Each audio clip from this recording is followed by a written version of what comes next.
नमस्कार साथियों, Prince RS academy के यूट्यूब चैनल पर आप सबका स्वागत है। जैसा कि आप जानते हैं, लगातार हम गणित शिक्षण विधि के विषय में बातचीत कर रहे हैं। एक वीडियो हमने पहले भी इस विषय पर डाला है। आज एक बार फिर अपन गणित शिक्षण विधियों के बारे में अध्ययन करेंगे। पिछले वीडियो में मैंने आप सब लोगों को बताया था कि गणित क्या होता है, उसका मीनिंग क्या होता है और कुछ विद्वानों की परिभाषाएं अपन ने बातचीत की थी।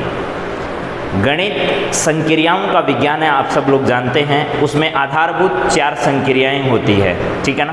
गणित संक्रियाओं का विज्ञान है, लेकिन उसमें मूलभूत कितनी संक्रियाएं होती है? उसमें 4 संक्रियाएं होती है, जिनको अपन बीजगणितीय संक्रियाएं कहते हैं। जैसे प्लस, गुणा, भाग, ठीक है। प्लस, माइनस, गुणा और भाग, ये 4 संक्रियाएं जो हैं वो बीजगणितीय संक्रियाएं होती है। एल्जेब्रिक स्ट्रक्चर जिनको अपन कहते हैं, एल्जेब्रिक ऑपरेशन जिनको अपन कहते हैं, वो होती है।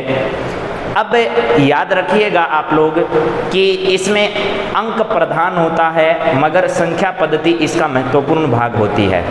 और मैंने आपको पिछले वीडियो में ये भी बताया था कि ये विभिन्न सभ्यताओं में इसके प्रमाण मिले हैं। और भारत में ऋग्वैदिक काल के बाद में, यानी ऋग्वेद में इसका वर्णन मिलता है गणित का।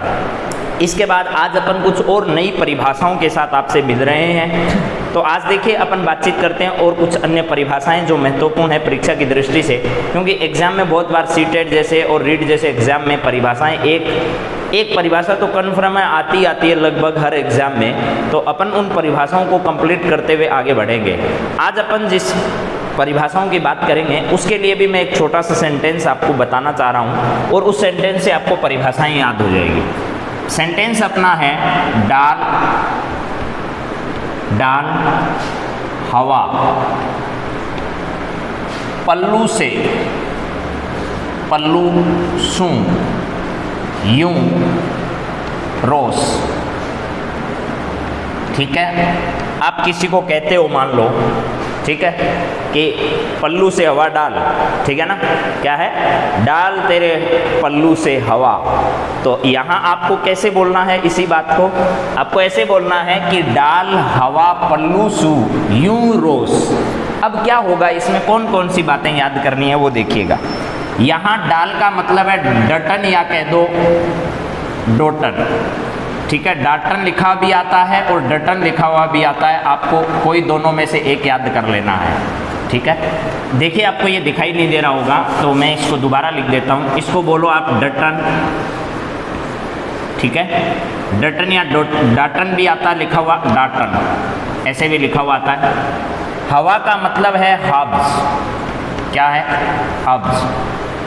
पल्लू का मतलब है प्लूटो, ठीक है। प्लेटो कह दो या प्लूटो कह दो, एक ही बात है, प्लूटो। प्लेटो भी लिखा हुआ आता है, प्लूटो भी लिखा हुआ आता है, आप दोनों में से कोई सा भी। सू का मतलब है सुल्स, सुल्स। यू का मतलब है आपका यूंग, यूंग। रोस का मतलब आपको रोसी याद रखना है। अब देखिए इन परिभाषाओं को एक एक करके अपन बातचीत करना आरंभ करते हैं। डटन, हब्स, प्लूटो, सुल्स, यूंग और रोस। सबसे पहले देखिएगा, इतनी परिभाषाओं में आपको कम से कम ये जो विचारक हैं उन विचारकों के नाम तो कम से कम आपको याद ही रहने चाहिए। विचारकों के नाम याद होंगे, आगे से आगे आप अच्छे से इन सब चीज़ों को याद कर लोगे, ठीक है। अब देखिए, सबसे पहले मैं बातचीत करना चाह रहा हूँ आपसे कि यहाँ प्लूटो ने क्या कहा था। प्लूटो ने ये कहा था कि गणित जो है वो मानसिक शक्तियों को जागृत करने का विज्ञान है। किसको? मानसिक शक्तियों को, मानसिक शक्तियों को, मानसिक शक्तियों को जागृत और प्रशिक्षित, और क्या है? प्रशिक्षित, जागृत और प्रशिक्षित करने का विज्ञान है। गणित मानसिक शक्तियों को जागृत और प्रशिक्षित करने का विज्ञान है, करने का विज्ञान है। इसके साथ आपको क्या ध्यान रखना है वो सुनिए। प्लूटो ने कहा गणित मानसिक शक्तियों को जागृत और प्रशिक्षित, जागृत और प्रशिक्षित जरूर याद रखना, करने का क्या है? विज्ञान है। प्लूटो ने मानसिक अनुशासन का नियम भी दिया था। किसका? मानसिक अनुशासन का। मानसिक अनुशासन का सिद्धांत किसने दिया था? मानसिक अनुशासन का सिद्धांत दिया था प्लूटो ने, ये ध्यान रखना। और प्लूटो ने इसके अलावा एक बात और कही थी, वो बहुत इंपॉर्टेंट है। प्लूटो ने एक अपनी पाठशाला बनाई और उस पाठशाला के मुख्य द्वार पर यानी मेन गेट पर एक सेंटेंस लिखा दिया प्लूटो ने। प्लूटो ने कहा कि जो रेखा गणित नहीं समझ सकता, क्या नहीं समझ सकता? रेखा गणित नहीं समझ सकता, वो मेरे विद्यालय में या इस विद्यालय में प्रवेश ना ले। प्लूटो ने क्या कहा था? दोबारा सुन लीजिए। प्लूटो ने कहा था कि जो गणित रेखा गणित को नहीं समझ सकता, रेखा गणित जो है वो एक मानसिक अनुशासन का या व्यक्ति के अनुशासन का या उसके अच्छे व्यवहार का एक प्रतीक माना जाता है रेखा गणित। जिसकी रेखा गणित जितनी अच्छी होगी वो व्यक्ति उतना ही अनुशासित माना जाता है। इसका मतलब है, इसी वजह से प्लूटो ने ये कहा था कि जो व्यक्ति रेखा गणित को नहीं समझ सकता वो मेरे विद्यालय में क्या ना ले? प्रवेश ना ले। ये उसने अपने विद्यालय के आगे द्वार पर लिखवा दिया। और उसकी परिभाषा है मानसिक शक्तियों को जागृत और प्रशिक्षित करने का जो विज्ञान है वही क्या है? गणित है। समझ में आ गई होगी बात।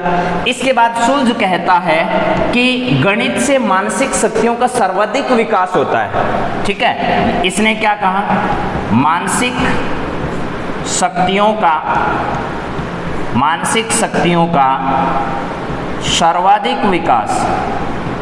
सर्वाधिक विकास किससे होता है? गणित से होता है। ठीक है, गणित से मानसिक शक्तियों का सर्वाधिक विकास होता है या मानसिक शक्तियों का सर्वाधिक विकास गणित से होता है। ये बात किसने कही थी साथियों? ये बात कही थी सुल्ज ने। तो सुल्ज का कथन आपको जरूर याद रखना है, मानसिक शक्तियों का सर्वाधिक विकास गणित से होता है। ये बात सुल्ज ने कही थी। रोस ने बहुत अच्छी बात कही। रोस ने कहा यदि इस संसार में जितने भी विषय हैं या इस संसार से अगर गणित को हटा दिया जाए तो ये पूरा संसार मिट्टी के ढेर के समान है। यानी रोस ने एक बात कही थी, वो याद रखनी है। रोस ने कहा संसार से यदि इस संसार से गणित को हटा दिया जाए तो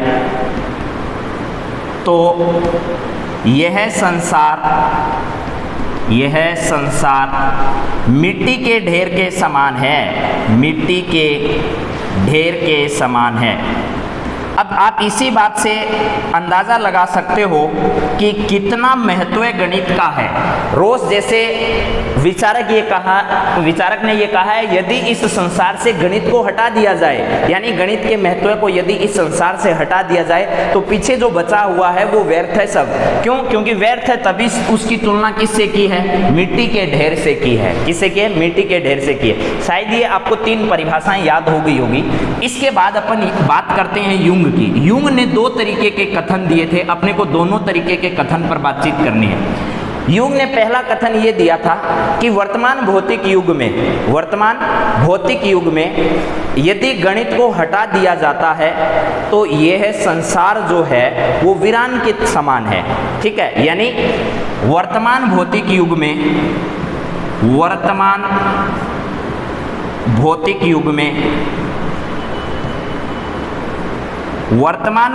युग में गणित को यदि हटा दिया जाता है तो ये संसार जो है वो गणित के बिना किस प्रकार का होगा, इसकी जानकारी किसने दी थी? युंग ने। वर्तमान भौतिक युग में गणित विषय को हटा दिया जाए तो संपूर्ण सभ्यता का क्या हो जाएगा? अंत हो जाएगा या वीरान हो जाएगा ये पूरा संसार। वर्तमान भौतिक युग में गणित को हटा दिया जाए तो संपूर्ण सभ्यता का अंत हो जाएगा। तो संपूर्ण सभ्यता का अंत हो जाएगा।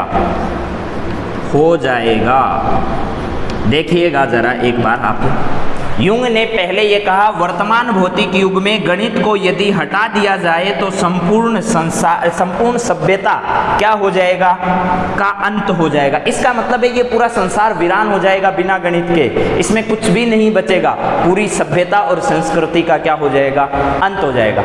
इसी परिभाषा को उसने थोड़ा सा ये चेंज करते हुए कहा वर्तमान वाष्प लौह और विद्युत के इस युग में, एक 3 वर्ड उसने और दिए थे, किसने, युंग ने दिए थे कि वर्तमान वाष्प लोह और विद्युत के युग में यदि गणित को हटा दिया जाए तो संपूर्ण सभ्यता का अंत हो जाएगा। ये भी बात किसने की थी, ये भी बात युंग ने की थी। देखो 2 अलग अलग तरीके, मैंने यहाँ तो ये लिख दिया वर्तमान भौतिक युग में गणित को हटा दिया जाए तो संपूर्ण सभ्यता का क्या हो जाएगा, अंत हो जाएगा। इसी बात को ऐसे भी कह सकता हूं मैं कि वर्तमान वाष्प लोह और विद्युत के भौतिक युग में गणित को यदि हटा दिया जाए तो संपूर्ण सभ्यता का क्या हो जाएगा, अंत हो जाएगा। ये बात किसने कही थी, युंग ने कही थी। तो शायद आप लोगों को ये बात समझ में आ गई होगी कि युंग का जो कथन है वो अपने लिए कितना महत्वपूर्ण है। इसके साथ साथ युंग की जो दूसरी परिभाषा है, युंग की दूसरी परिभाषा भी अपने सबको याद होनी चाहिए कि युंग ने दूसरी परिभाषा में क्या कहा था, और इसके साथ साथ डटन और हब्स ने भी बहुत इसकी प्रशंसा करते हुए क्या क्या लिखा है, इन सब बातों को अपने को ध्यान रखना चाहिए। ठीक है, यानी युंग जो है इसका दूसरा कथन जो है वो अपने लिए महत्वपूर्ण भी है, पहला भी महत्वपूर्ण है, लेकिन दूसरा अपन जानते हैं कि दूसरे के बारे में क्या कहा था। युंग ने कहा था कि यदि गणित को हटा दिया जाता है वर्तमान, या ऐसे लिख दो यदि गणित विषय को पाठ्यक्रम से हटा दिया जाता है तो यह उसी प्रकार होगा जैसा अंधे के लिए ये संसार, जैसा अंधे के लिए यह संसार। तो साथियों आपको ये बात समझ में आ रही होगी कि यदि गणित विषय को पाठ्यक्रम से हटा दिया जाता है तो आपको ध्यान रखना है कि यह उसी प्रकार होगा जैसा अंधे के लिए यह संसार। आप कल्पना करिए कि अंधा व्यक्ति अगर है और अंधे व्यक्ति को आप लोग जानते हो किसी भी प्रकार की कोई वस्तु दिखाई नहीं देती, वो सिर्फ महसूस कर सकता है। लेकिन अगर वर्तमान का जो पाठ्यक्रम है उस पाठ्यक्रम में हर स्थान पर गणित महत्वपूर्ण है, यदि उस पूरे पाठ्यक्रम से गणित को हटा दिया जाता है तो युंग का यह विचार है कि उसके बाद जो बचा हुआ पाठ्यक्रम रहेगा वो ठीक उसी प्रकार रहेगा जैसे अंधे के लिए यह संसार होता है, यानी उसकी कोई उपयोगिता नहीं है। उसके बाद गणित के पाठ्यक्रम का कोई महत्व नहीं है, जो बचा हुआ पाठ्यक्रम है उसका कोई महत्व नहीं है। गणित को अगर हटा दिया गया है तो उसके बाद बचे हुए पाठ्यक्रम का कोई महत्व नहीं है, क्योंकि बच्चे के मानसिक शक्तियों का और किसी भी प्रकार की शक्तियों का विकास नहीं होगा और हमेशा मनुष्य किस में रहेगा, अंधेरे में रहेगा। इस प्रकार की कल्पना के बारे में किसने बताया, युंग ने बताया। एक बार दोबारा सुन लीजिए इतनी परिभाषाओं को। प्लूटो ने कहा है कि मानसिक शक्तियों को जागृत और प्रशिक्षित करने का विज्ञान कौन सा है, गणित है। और मानसिक अनुशासन का नियम दिया और अपनी जो पाठशाला थी उसके आगे लिखवा दिया कि जो व्यक्ति रेखा गणित को नहीं समझ सकता, रेखा गणित को नहीं समझ सकता वो इस पाठशाला में क्या न ले, प्रवेश ना ले। सुल्ज ने क्या कहा फिर, सुल्ज ने कहा मानसिक शक्तियों का सर्वाधिक विकास किससे होता है, गणित से होता है। मानसिक शक्तियों के सर्वाधिक विकास करने वाली विज्ञान की जो शाखा है वही गणित है। युंग ने 2 कथन दिए। युंग ने कहा कि वर्तमान विद्युत लोह और वाष्प के इस युग में यदि गणित को हटा दिया जाए तो संपूर्ण सभ्यता का विनाश हो जाएगा, संपूर्ण सभ्यता का लोप हो जाएगा। उसके बाद दूसरी परिभाषा में इन्होंने कहा यदि गणित विषय को पाठ्यक्रम से हटा दिया जाता है तो ये संसार जो है वो ठीक उसी प्रकार होगा जैसे अंधे व्यक्ति के लिए ये संसार रहता है। अगली बात, रोस ने क्या कथन कहा है? देखिए, रोस का कथन है कि यदि इस संसार से गणित को हटा दिया जाए तो ये संसार पूरा मिट्टी के क्या है, ढेर के समान है। एक बार आप इनको अच्छे से देख लीजिए, शायद आपको ये सब बातें याद हो जाएगी। मेरे हिसाब से ध्यान से अगर नोट करना चाहते हो तो आप इन सब चीज़ों को नोट भी कर सकते हो। शायद सबने लिख लिया होगा, आगे बात करें अपन। तो देखिए डटन क्या कहता है। डटन की परिभाषा अपने लिए बहुत महत्वपूर्ण है। डटन ये कहता है कि मनुष्य को तर्क करने, ठीक है, वितर्क करने की, तर्क वितर्क करने की, तर्क वितर्क करने तथा यथार्थ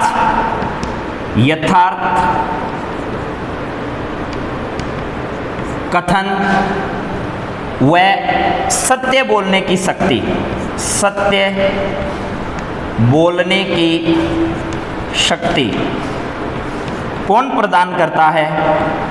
गणित प्रदान करता है। गणित प्रदान करता है।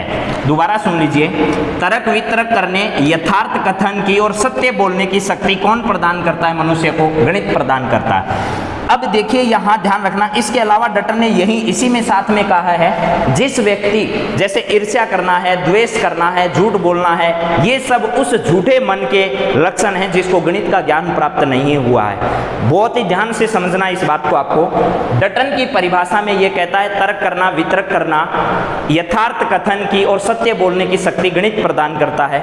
ईर्ष्या करना, द्वेष रखना, झूठ बोलना, ये सब लक्षण उस झूठे मन के हैं जिसको गणित का ज्ञान प्राप्त नहीं हुआ है। आप खुद सोचिए, गणित के किसी व्यक्ति से आप मिलिए, असत्य बोलने की परंपरा बहुत कम होगी, दिखावा बहुत कम होगा, यथार्थ पर विश्वास करने वाले होंगे और असत्य कम बोलेंगे, असत्य बोलने की प्रवृत्ति उनमें कम होगी अन्य की बजाय। ठीक उसी प्रकार वो सत्य के मार्ग पर चलने वाले, हमेशा सत्य कथन पर विचार करने वाले, सत्य की भावनाओं के साथ रहने वाले, यथार्थ कथन पर अडिग रहने वाले, इस प्रकार के व्यक्तित्व के धनी होंगे। और जिस व्यक्ति में ईर्ष्या है, दूसरे से द्वेष है, इसका मतलब यह है उस व्यक्ति को गणित का प्रॉपर ज्ञान नहीं है। क्यों? क्योंकि अनुशासन आता है गणित विषय से। व्यक्ति को तर्क करने की, वितर्क करने की क्षमता पैदा होती है, उसका मानसिक विकास अन्य बच्चों की बजाय ज़्यादा होता है। ये सब उस व्यक्ति के लक्षण हैं जो किसका है? गणित का ज्ञान रखता है। गणित के ज्ञान के बिना इन सब शक्तियों का विकास होना असंभव है। तो यही बात किसने कही है? डटन ने कही है। एक बार फिर बोल देता हूँ, डटन ने क्या कहा है? तर्क वितर्क करने की, यथार्थ कथन की और सत्य बोलने की शक्ति गणित प्रदान करता है। ईर्ष्या, द्वेष, झूठ, ये उस झूठे मन के लक्षण हैं जिसको क्या प्राप्त नहीं हुआ है? गणित का ज्ञान प्राप्त नहीं हुआ है। बात समझ में आ गई? अगली परिभाषा की ओर अपन चलते हैं, हब्स की। हब्स ने जो बात कही है वो भी ध्यान रखना है। हब्स ने ये कहा है कि जिस प्रकार आप औजार को तेज करने के लिए, औजार को तेज करने के लिए पत्थर का प्रयोग करते हैं, जिस प्रकार औजार को तेज करने के लिए पत्थर को काम में लिया जाता है, ठीक उसी प्रकार मस्तिष्क को, मन को तेज करने के लिए, मस्तिष्क को तेज करने के लिए गणित का प्रयोग किया जाता है। दोबारा सुन लीजिए हब्स की परिभाषा। हब्स ये कहता है कि औजार को तेज करने के लिए जिस प्रकार पत्थर का, पाषाण का प्रयोग किया जाता है, ठीक उसी प्रकार मस्तिष्क को तेज करने के लिए किसका प्रयोग किया जाता है? गणित का प्रयोग किया जाता है। आप जानते हो, कोई भी सवाल दिया जाता है, अलग अलग तरीके से बच्चे उस पर अभ्यास करते हैं और अभ्यास से उससे मानसिक अनुशासन का नियम बनता है। उसमें मस्तिष्क को तेज करने की, मस्तिष्क को धार करने की एक क्षमता पैदा होती है। अगर वही चीज़ें उनको रटाई जाएगी तो ना तो किसी औजार की तरीके से उनका मस्तिष्क काम करेगा, ना किसी चीज़ को समझने की उनमें क्षमता पैदा होगी। तो हब्स की जो परिभाषा है वो यही बताती है कि मन और मस्तिष्क, अपन कहते हैं मस्तिष्क तेज किससे होगा?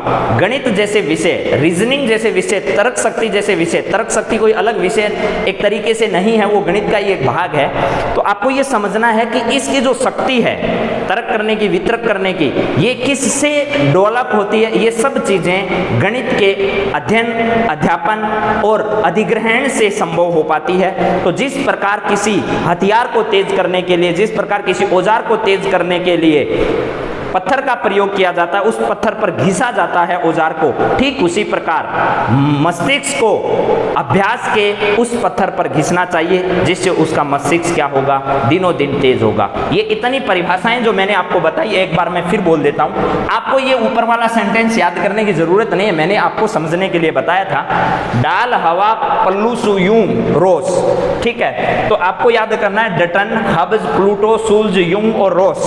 तो ध्यान करना है, पहले डटन क्या कहता है, तर्क करने, वितरक करने, यथार्थ कथन और सत्य बोलने की शक्ति गणित प्रदान करता है। झूठ, ईर्ष्या, द्वेष, ये उस झूठे मन के लक्षण हैं जिसको गणित का ज्ञान प्राप्त नहीं हुआ है। हब्स की परिभाषा है कि औजार को तेज करने के लिए जिस प्रकार पत्थर का प्रयोग किया जाता है, ठीक उसी प्रकार मस्तिष्क को तेज करने के लिए गणित का प्रयोग किया जाता है। प्लूटो ने कहा कि मानसिक शक्तियों को जागृत और प्रशिक्षित करने का विज्ञान जो है वो कौन सा है, गणित है। और मानसिक अनुशासन का नियम दिया और अपने विद्यालय या अपनी पाठशाला के आगे उन्होंने लिखा दिया कि जो व्यक्ति रेखा गणित को नहीं समझ सकता वो इस पाठशाला में प्रवेश ना ले।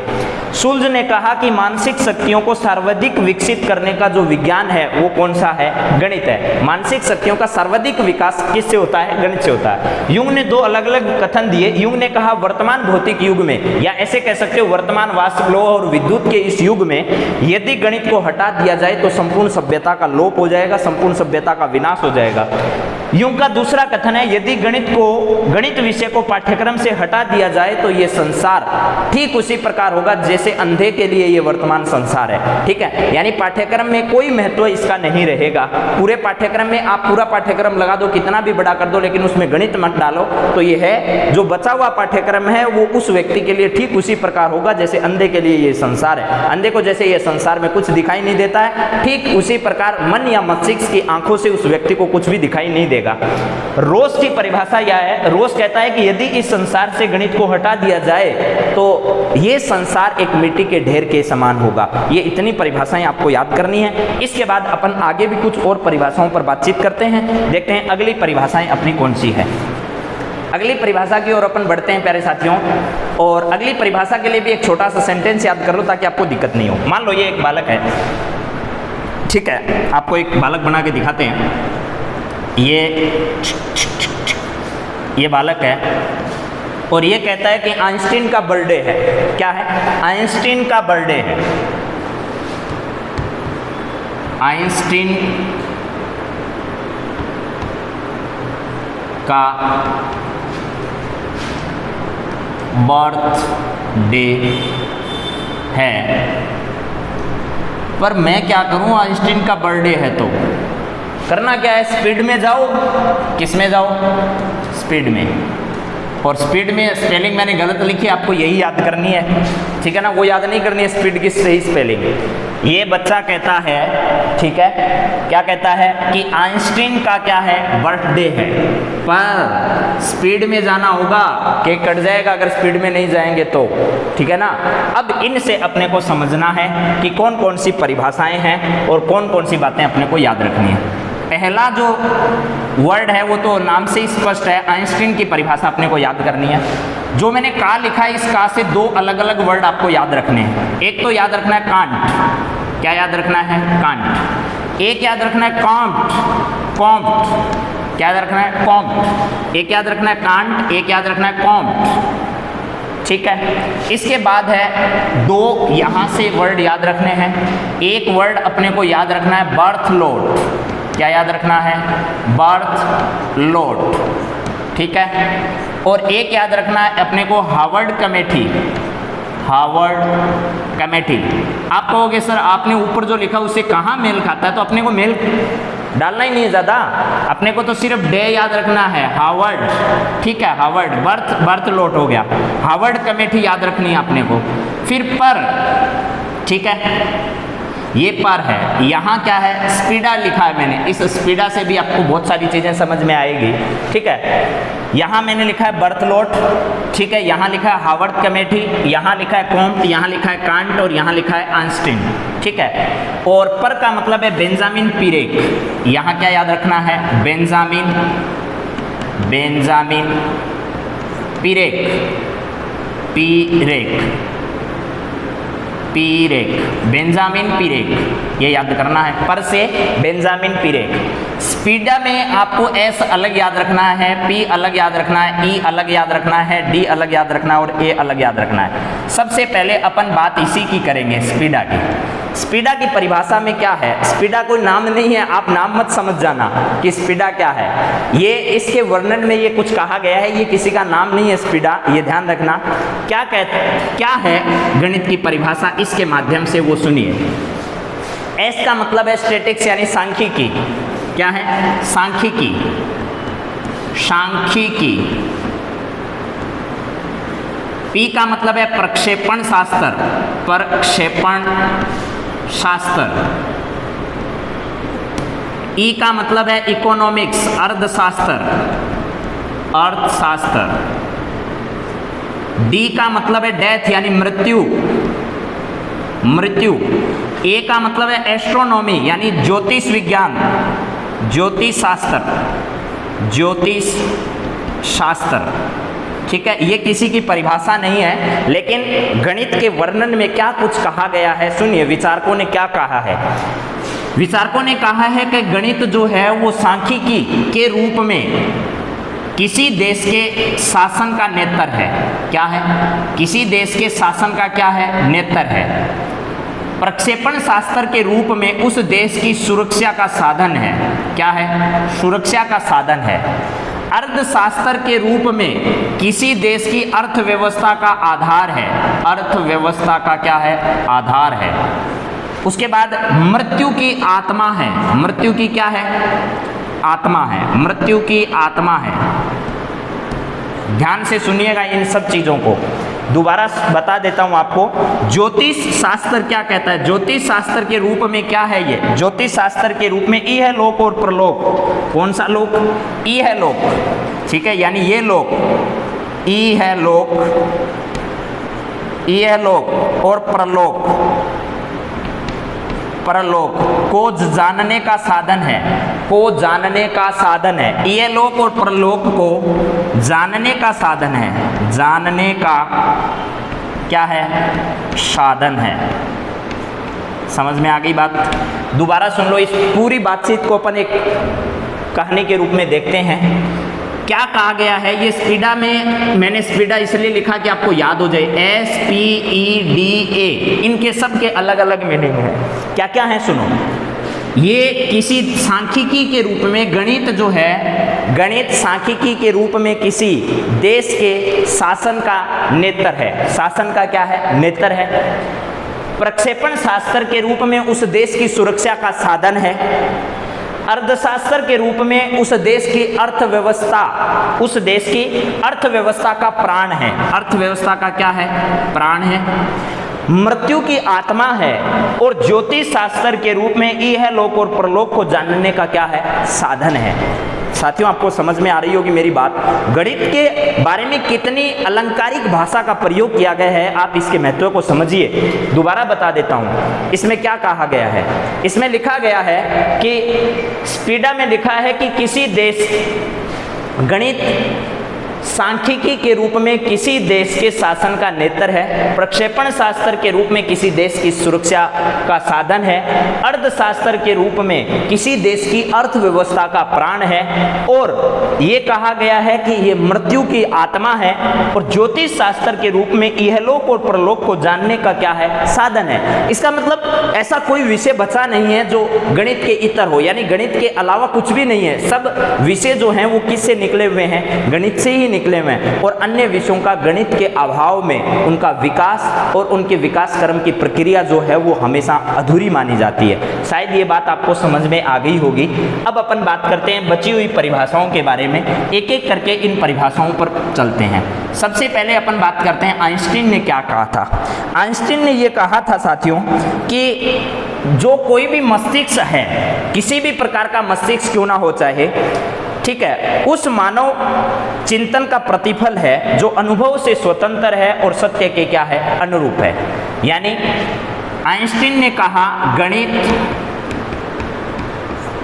उस मानव चिंतन का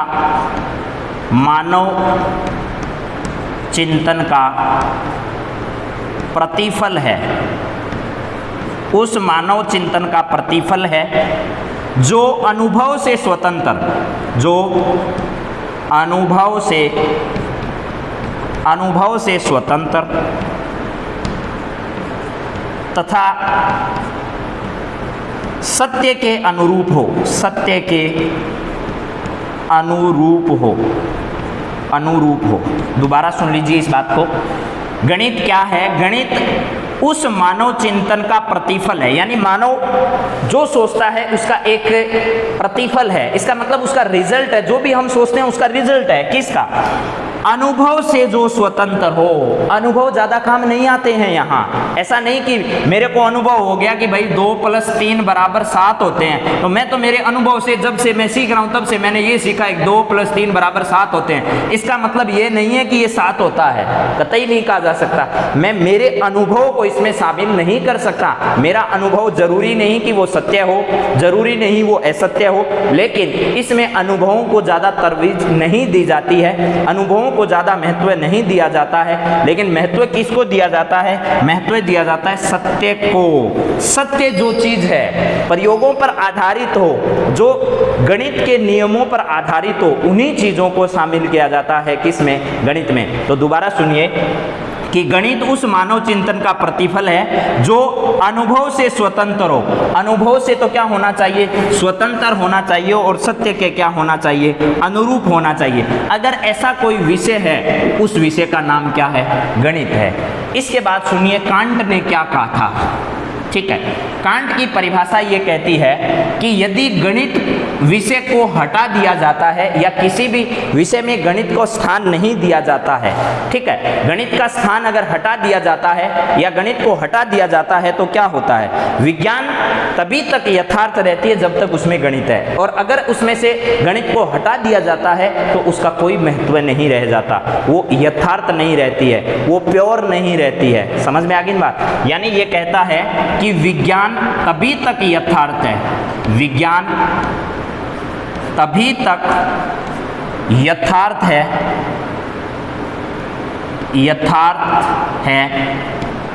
जब तक वह गणित का प्रयोग करती, जब तक वह गणित का प्रयोग करे।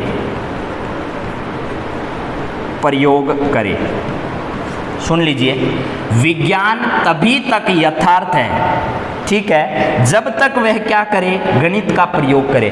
जिस दिन विज्ञान में गणित का प्रयोग नहीं होगा, तब से उसका महत्व समाप्त होने लग जाएगा, उसका कोई ज़्यादा महत्व नहीं रहेगा, क्योंकि विज्ञान के हर क्षेत्र में कदम कदम पर किसका प्रयोग किया जाता है? गणित का प्रयोग किया जाता है। इसके बाद अपन आते हैं कॉम्पटन की परिभाषा। कॉम्पटन कहता है वैज्ञानिक विषयों में, किसमें? वैज्ञानिक विषयों में, वैज्ञानिक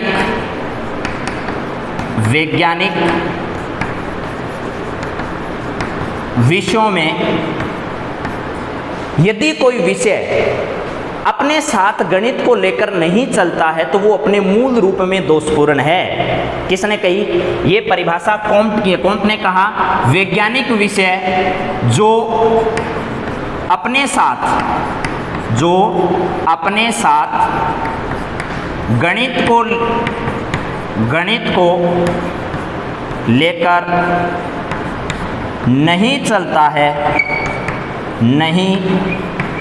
नहीं चलता है, अपने मूल रूप में दोषपूर्ण है, अपने मूल रूप में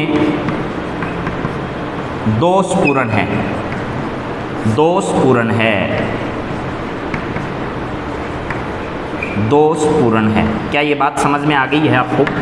वैज्ञानिक विषयों में जो अपने साथ गणित को लेकर नहीं चलता है, अपने मूल रूप में दोषपूर्ण है। जो भी वैज्ञानिक विषय, चाहे वो फिजिक्स हो, चाहे वो केमिस्ट्री हो, चाहे वो कोई सा भी सब्जेक्ट हो, चाहे वो ज्योग्राफी क्यों नहीं हो, ठीक है, सब वैज्ञानिक विषय जिनमें धीरे धीरे विज्ञान के द्वारा अलग अलग तरीके की खोज की जाती है, वो सब वैज्ञानिक विषय हैं। और वो वैज्ञानिक विषय जो अपने साथ गणित को लेकर नहीं चलते हैं, अपने मूल रूप में क्या है?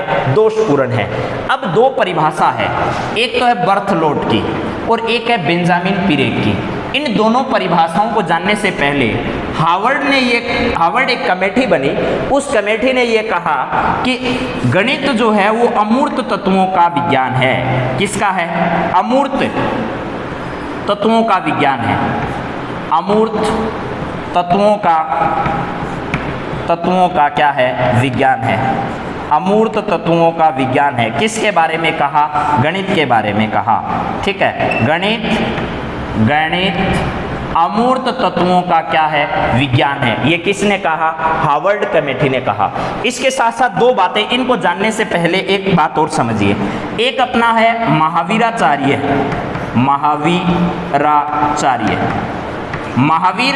महावीराचार्य ने क्या कहा सुनिए। महावीराचार्य ने एक ग्रंथ लिखा, उसका नाम है गणित सार संग्रह। क्या है? गणित सार संग्रह। उस गणित सार संग्रह में महावीराचार्य ने कहा कि आध्यात्मिक और सांस्कृतिक जितने भी व्यवहार हैं, उन सब व्यवहारों का मूल आधार कौन है? गणित है। क्या कहा इन्होंने? कहा कि आध्यात्मिक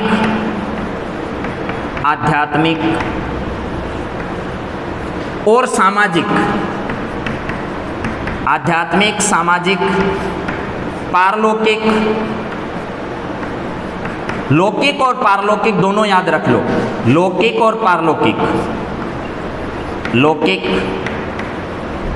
और पारलौकिक जितने भी व्यवहार हैं, उन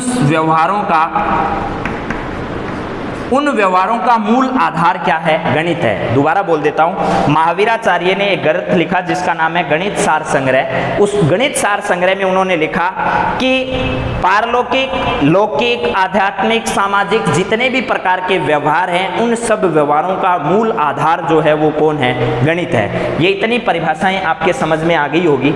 इसके साथ साथ देखिए एनसीएफ 2005, एनसीएफ 2000 कितना है? 5 है। एक आपको याद होगा, कोठारी समिति का नाम भी याद होगा। किसका नाम? कोठारी समिति। कोठारी समिति, ठीक है। कोठारी समिति के बारे में आगे और भी बातचीत अपने को करनी है। एनसीएफ 2005 में ये लिखा गया है कि किसी भी बच्चे को गणित पढ़ाया जाना चाहिए, लेकिन गणित पढ़ाए जाने के साथ साथ उसमें तर्क शक्ति और गणितीकरण का विकास करना है। गणित सिखाने का मतलब ये नहीं है कि उसको जोड़ भाग की गुणा भाग सिखा दिया, उसको सवाल करने सिखा दिए, इसका मतलब ये नहीं है। एनसीएफ 2005 ये कहता है कि उसमें गणितीकरण का विकास होना चाहिए। किसका? गणितीकरण के लिए क्या करना चाहिए? या तर्क शक्ति के विकास के लिए किसका प्रयोग किया जाना चाहिए? गणित का प्रयोग किया जाना चाहिए। इनका ये महत्व है गणितीकरण पर। गणितीकरण का मतलब भी आपको समझाया जाएगा। देखिए, गणितीकरण का सामान्य अर्थ ये होता है कि सामान्य व्यवहार में, बोलचाल में, या सामान्य जो दैनिक प्रतिक्रियाएं होती है, दैनिक जो अपना व्यवहार होता है सुबह उठने से लेकर शाम को सोने तक, उसके बीच में जहां जहां भी गणित से संबंधित आपका काम पड़ता है, वो सब काम आप अच्छे ढंग से कर पाओ, व्यवहारिक रूप से गणित का प्रयोग कर पाओ, उसको कहते हैं गणितीकरण। कोई भी बच्चा व्यवहारिक जो गणित है उसको सीख जाए, वो गणितीकरण है। तर्क शक्ति का मतलब है तर्क शक्ति के रीजनिंग एबिलिटी उसकी बेहतर होनी चाहिए। ठीक है, ये किसने कहा? एनसीएफ 2005 में लिखा। कोठारी समिति ये कहती है कि कक्षा 1 से लेकर के 10 तक अनिवार्य रूप से क्या पढ़ाया जाना चाहिए? गणित को पढ़ाया जाना चाहिए। कक्षा 1 से लेकर के 10 तक अनिवार्य रूप से क्या पढ़ाया जाना चाहिए? गणित विषय को पढ़ाया जाना चाहिए। अब आप एक बार इन परिभाषाओं को देख लीजिए, फिर ये 2 परिभाषाएं और बची है, इन 2 परिभाषाओं की अपन बातचीत और करने वाले हैं अभी। देखिए, बर्थलोट ये कहता है कि वैज्ञानिक शोधों का महत्वपूर्ण उपकरण जो है वो गणित है। वैज्ञानिक शोधों का महत्वपूर्ण उपकरण कौन है? गणित है। महत्वपूर्ण उपकरण गणित है। दोबारा सुन लीजिए इस बात को। बर्थलोट ये कहता है कि वैज्ञानिक शोधों का महत्वपूर्ण उपकरण कौन है? गणित है। वैज्ञानिक शोधों का महत्वपूर्ण उपकरण क्या है? गणित है।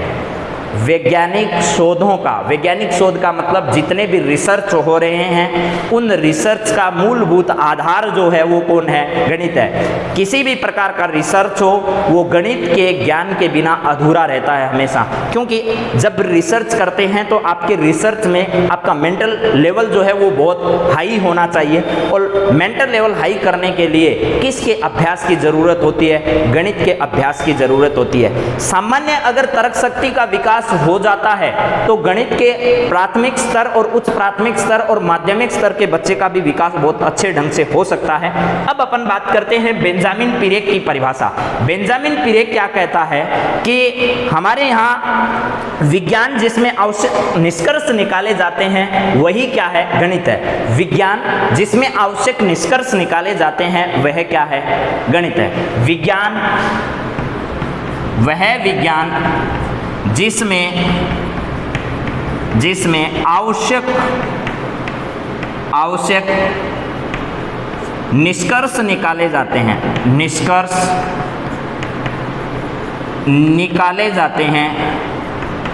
निकाले जाते हैं वही क्या है? गणित है। वह विज्ञान जिसमें आवश्यक निष्कर्ष निकाले जाते हैं क्या है? वही गणित है। मैंने ये इतनी परिभाषाएं बता दी है, आपको एक बार मैं इन सब परिभाषाओं को रिवाइज करवा देता हूँ, एक एक करके देखिए। मैंने लिखा एक बालक है जो कहता है आज आइंस्टीन का बर्थडे है पर मैं क्या करूँ, मुझे स्पीड में जाना होगा। तो स्पीड की परिभाषा, बस स्पीड को थोड़ा सा ध्यान से देखना है कि वो स्पीड नहीं लिखना आपको, ठीक है ना। अब देखिए एक एक बात करते हैं। सबसे पहले आइंस्टीन की बात कर लेते हैं। आइंस्टीन ने कहा कि गणित उस मानव चिंतन का प्रतिफल है, मानव के सोचने की क्षमता का प्रतिफल है, यानी उसका रिजल्ट है, ठीक है। किसका? जिसमें अनुभव से स्वतंत्र होना चाहिए और क्या होना चाहिए? सत्य के अनुरूप होना चाहिए। जिसमें क्या हो कि भाई अनुभवों को ज्यादा महत्व नहीं देकर सत्य को महत्व दिया जाता है, जो प्रयोगों पर आधारित हो, जो सत्य की कसौटी पर कसा गया हो, गणित में उसी को शामिल किया जाता है। तभी कहा जाता है कि गणित जो है वो परिवर्तनशील तो है, मगर एक बार जिस चीज को शामिल कर लिया जाता है उसको गलत साबित करना बहुत मुश्किल होता है। कांट की परिभाषा, कांट ने कहा कि विज्ञान तभी तक यथार्थ है जब तक वह किसका प्रयोग करे? गणित का। यानी विज्ञान तभी तक सही है, तभी तक सत्य है, तभी तक यथार्थ है, तभी तक प्योर है जब तक वो गणित का प्रयोग करता है। अगर उससे गणित को निकाल लिया जाता है तो उसकी उपयोगिता शून्य हो जाएगी। फिर देखिए कॉम्ट ने क्या कहा? कॉम्ट ने कहा वैज्ञानिक विषय जो अपने साथ गणित को लेकर नहीं चलते हैं अपने मूल रूप में दोषपूर्ण हैं। कॉम्ट ने ये कहा कि जो वैज्ञानिक सब्जेक्ट हैं, जो साइंटिफिक सब्जेक्ट हैं, वो साइंटिफिक सब्जेक्ट अगर अपने साथ गणित को लेकर नहीं चलते हैं तो वो अपने मूल रूप में क्या है? दोषपूर्ण है। उनमें कोई ना कोई त्रुटि जरूर है, उनमें एरर जरूर है। इसके बाद बर्थलोट ये कहता है कि वैज्ञानिक शोधों का महत्वपूर्ण उपकरण क्या है? गणित है। वैज्ञानिक शोधों का महत्वपूर्ण उपकरण क्या है? गणित है। वैज्ञानिक शोधों का महत्वपूर्ण साधन जिसको अपन कहें वो क्या है? गणित है। वैज्ञानिक शोध अगर करना है, शोध किसी भी प्रकार का हो, रिसर्च किसी भी प्रकार का हो, उसका मूल आधार जो है, मूल साधन जो है उसका क्या है? गणित है। हार्वर्ड कमेटी जो बनी, उस हार्वर्ड कमेटी ने कहा गणित अमूर्त तत्वों का क्या है? विज्ञान है, ठीक है। गणित क्या है? अमूर्त तत्वों का या अमूर्त वस्तुओं का भी कह सकते हो आप। अमूर्त वस्तुओं का क्या है? विज्ञान है। अमूर्त वस्तुओं को इसमें क्या किया जाता है? शामिल किया जाता है। बेंजामिन पिरेक कहते हैं कि विज्ञान जिसमें आवश्यक निष्कर्ष या रिजल्ट निकाले जाते हैं वही क्या है? गणित है। विज्ञान जिसमें आवश्यक निष्कर्ष निकाले जाते हैं वही गणित है। ऐसी विज्ञान जिसमें आवश्यक निष्कर्ष निकाले जाते हैं क्या है? गणित है। फिर आते हैं स्पीड में। ये इसके परिभाषा को शामिल करते हुए, मैं ये कोई परिभाषा नहीं बता रहा हूँ, आपको गणित का महत्व इसके साथ साथ भी बताया जा रहा है परिभाषाओं के माध्यम से। तो इसमें क्या लिखा है, मैं ये स्पीडा जो लिखा है ये तो आपको याद करने के लिए लिखा है, लेकिन आपको कैसे याद करना है, गणित के बारे में क्या लिखा गया है। किसी भी देश की सांख्यिकी के रूप में, जो सांख्यिकी एक सब्जेक्ट होता है, गणित कहाँ कहाँ काम आता है? किसी भी देश में गणित जो है वो सांख्यिकी के रूप में उस देश के शासन का नेत्र है, उसकी आंख है, आई है। प्रक्षेपण शास्त्र के रूप में उस देश की सुरक्षा का साधन है, अर्थशास्त्र के रूप में उस देश की अर्थव्यवस्था का प्राण है, और मृत्यु की क्या है, आत्मा है, और ज्योतिष शास्त्र के रूप में यह लोक और परलोक को जानने का क्या है, साधन है।